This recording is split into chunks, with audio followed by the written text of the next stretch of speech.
Muhammad Ali was driving through rural Georgia when he saw something that made his blood boil: a diner with a whites only sign in the window. His entourage begged him not to go in, but Ali had other plans.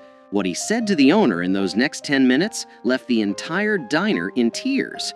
It was the summer of 1974, just 3 months after Ali had shocked the world by defeating George Foreman in Kinshasa, Zaire, in the legendary Rumble in the Jungle. At 32 years old, Muhammad Ali was once again the heavyweight champion of the world. He was famous, he was powerful, and he was driving through one of the most racist parts of America.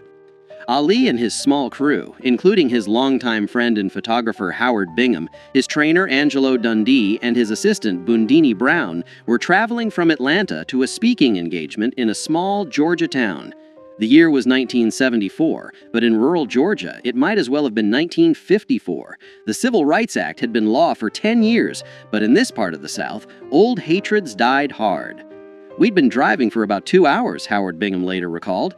"Ali was hungry, and we were looking for someplace to eat. Then we saw this diner on the side of the road. It was a small, run-down place called Miller's Diner.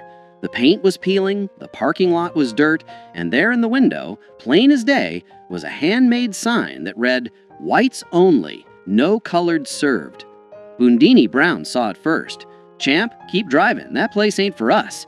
But Ali had already stopped the car. He sat there for a moment, staring at that sign, his jaw clenched tight. 'Ali, come on, man,' Angelo Dundee said from the back seat. 'We'll find somewhere else. This ain't worth it.' Muhammad Ali didn't say a word. He just opened the car door and started walking toward the diner.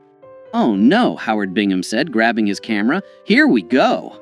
The three men scrambled out of the car and followed Ali.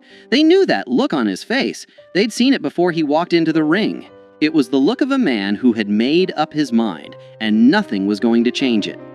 When Ali pushed open the door to Miller's Diner, the bell above it rang, and every conversation inside stopped dead. There were maybe 15 people in the place, all of them white, all of them staring. Behind the counter stood a large man in his 50s, with a greasy apron and a face that had seen too much sun and too much hate. His name was Earl Miller, and this was his diner. He'd inherited it from his father, who had inherited it from his father. 3 generations of Millers had run this place, and 3 generations had refused to serve black people. Earl Miller's eyes went wide when he recognized Muhammad Ali.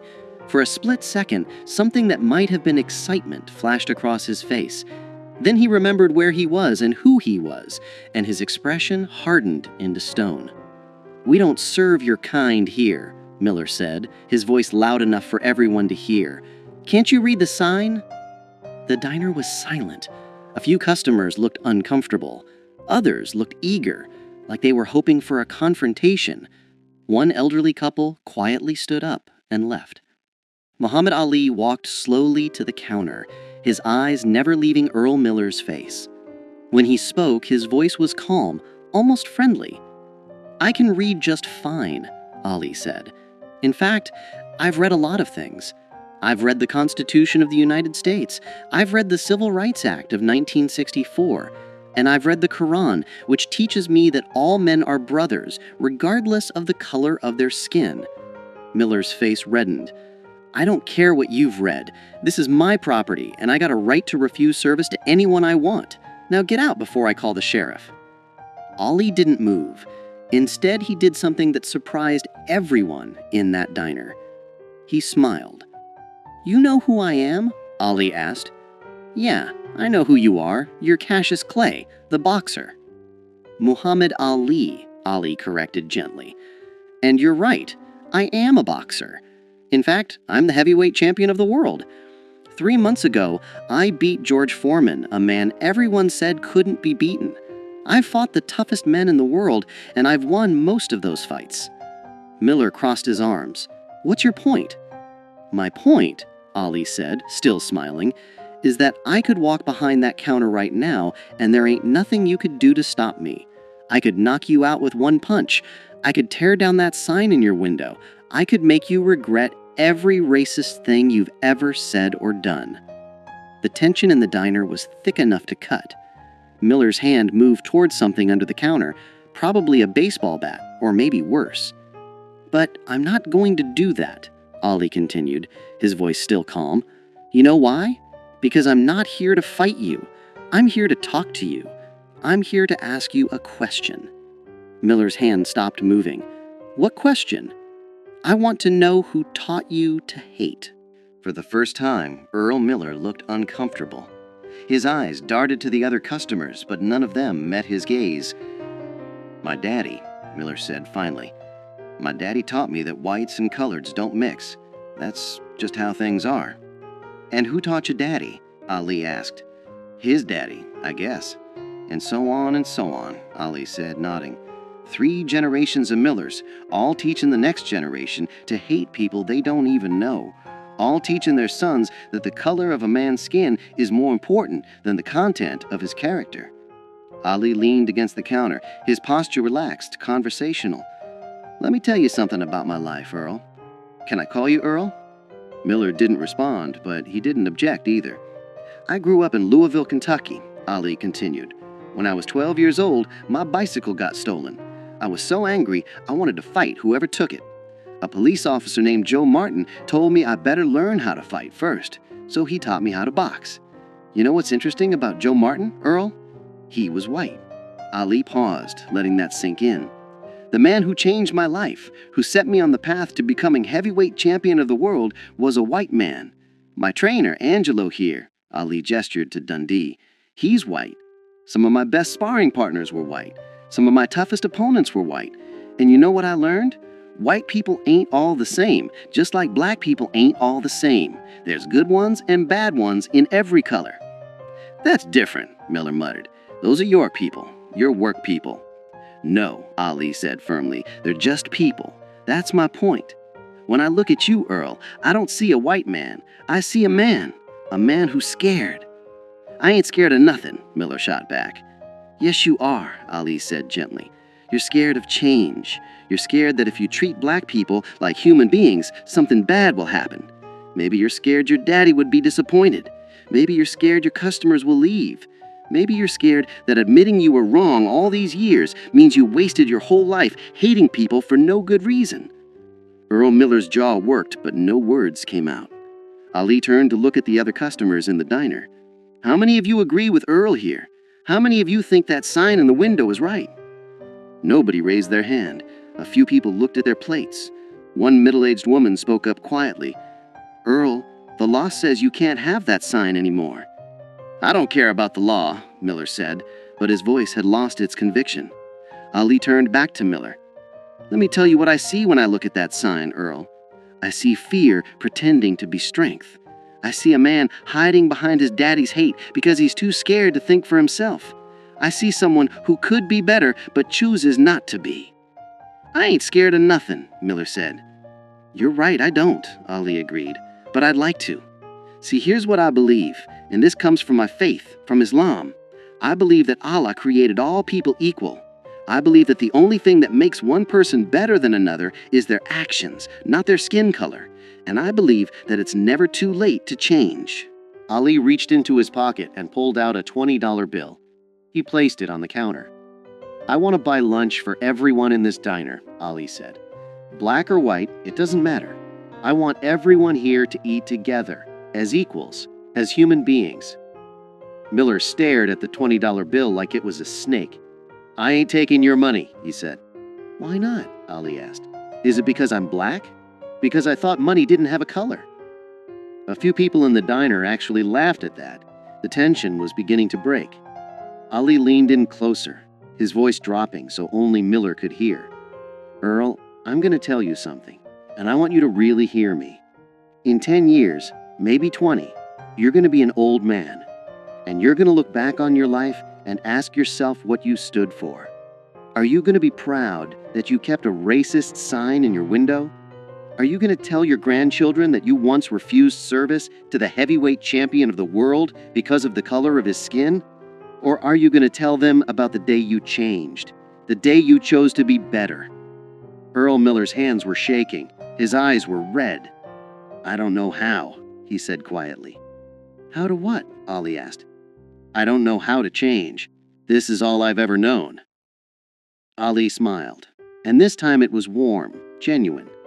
You start by taking down that sign. For a long moment, Earl Miller stood frozen. Then slowly, he walked from behind the counter. Every eye in the diner followed him as he went to the window, reached up, and tore down the whites only sign. He crumpled it in his hands, walked to the trash can, and threw it away. When he turned back, there were tears running down his face. "I'm sorry," he said, and his voice broke. "I'm sorry for that sign. I'm sorry for turning people away. I'm sorry for being a hateful man." Muhammad Ali walked over and put his hand on Earl Miller's shoulder. "That's the bravest thing I've seen all week," Ali said, "and I just fought George Foreman." The diner erupted in applause. People were crying, laughing, shaking their heads in disbelief. Howard Bingham was snapping pictures as fast as his camera would allow. Ali looked at Miller and said, "Now how about that lunch? I'm starving." For the first time in probably 20 years, Earl Miller smiled a real smile. "Coming right up, champ." That afternoon, Muhammad Ali sat at the counter of Miller's Diner and ate a cheeseburger and fries. Customers, both black and white, came in to meet him, shake his hand, and ask for autographs. Earl Miller served them all with equal respect and courtesy, his hateful sign nowhere to be seen. Before Ali left, Miller pulled him aside. "I just want you to know, you changed my life today. I don't expect you to believe me, but I mean it. I'm going to be better. I believe you, and I'll be checking on you." Muhammad Ali kept that promise. Over the next several years, he would stop by Miller's Diner whenever he was in Georgia. Each time, he found the place more integrated, more welcoming. Earl Miller became a different man. He hired his first black employee in 1975. By 1978, half his staff was black. He became an active member of his local church's integration efforts. In 1980, Earl Miller wrote a letter to Muhammad Ali. In it, he thanked Ali for knocking some sense into me without throwing a punch. He told Ali that he'd told his children and grandchildren the story of that day dozens of times, and that it had become the most important day of his life. "You taught me that strength isn't about hate," Miller wrote. "It's about having the courage to change." When Earl Miller died in 1992, his family reached out to Muhammad Ali.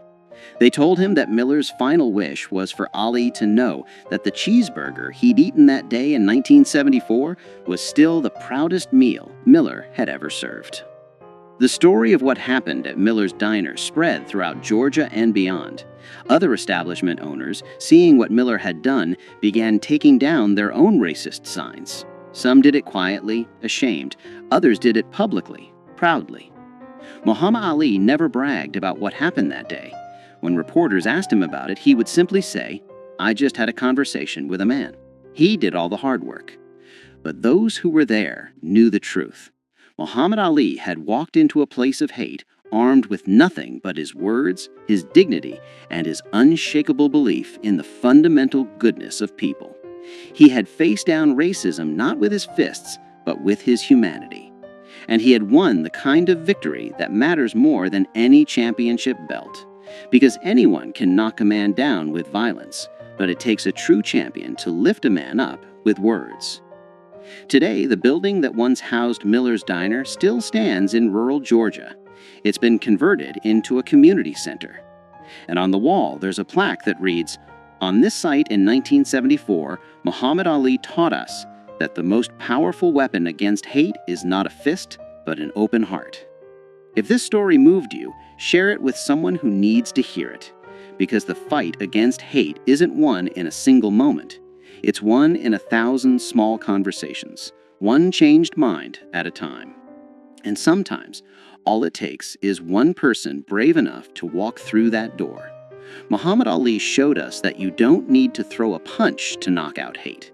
Sometimes all you need is the courage to speak the truth with love.